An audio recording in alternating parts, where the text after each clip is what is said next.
Thank you, Governor Clinton.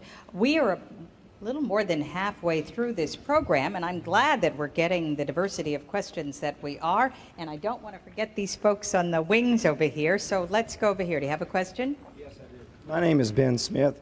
I work in the financial field counseling retirees, and I'm personally concerned about three major areas. One is the Social Security Administration, or trust fund, is projected to be insolvent by the year 2036. And we funded the trust fund with IOUs in the form of treasury bonds. The Pension Guarantee Fund, which backs up our private retirement plans for retirees, is projected to be bankrupt by the year 2026, not to mention the cutbacks by private companies. And Medicare is projected to be bankrupt maybe as soon as 1997. And I would like from each of you a specific response as to what you intend to do for retirees relative to these issues, not generalities but specifics, because I think they're very disturbing issues. President Bush, may we start with you? Well, the Social Security, you're an expert, and I could, I'm sure, learn from you the details of the Pension Guarantee Fund and the Social Security Fund. The Social Security system was fixed about 5 years, and I think it's projected out to be sound beyond that.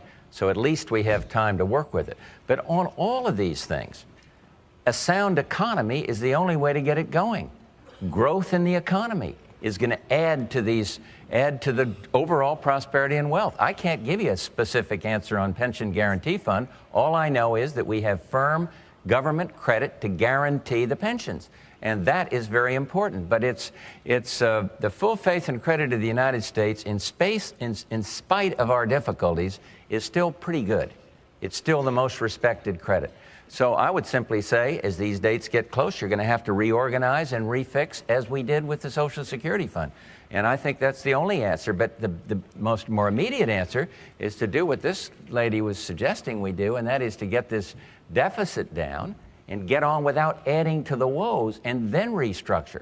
One thing I've called for that has been stymied, and I'll keep on working for it, is a whole financial reform legislation. It is absolutely essential in terms of bringing our banking system and credit system into the new age instead of having it living back in the dark ages. And it's a big fight. And I don't want to give my friend Ross another shot at me here, but I am fighting with the Congress to get this through. And you can't just go up and say, I'm going to fix it. You got some pretty strong-willed guys up there that argue with you. But that's what the election's about. I agree with the governor. That's what the election is about. And sound fiscal policy is the best answer, I think, to all the three problems you mentioned.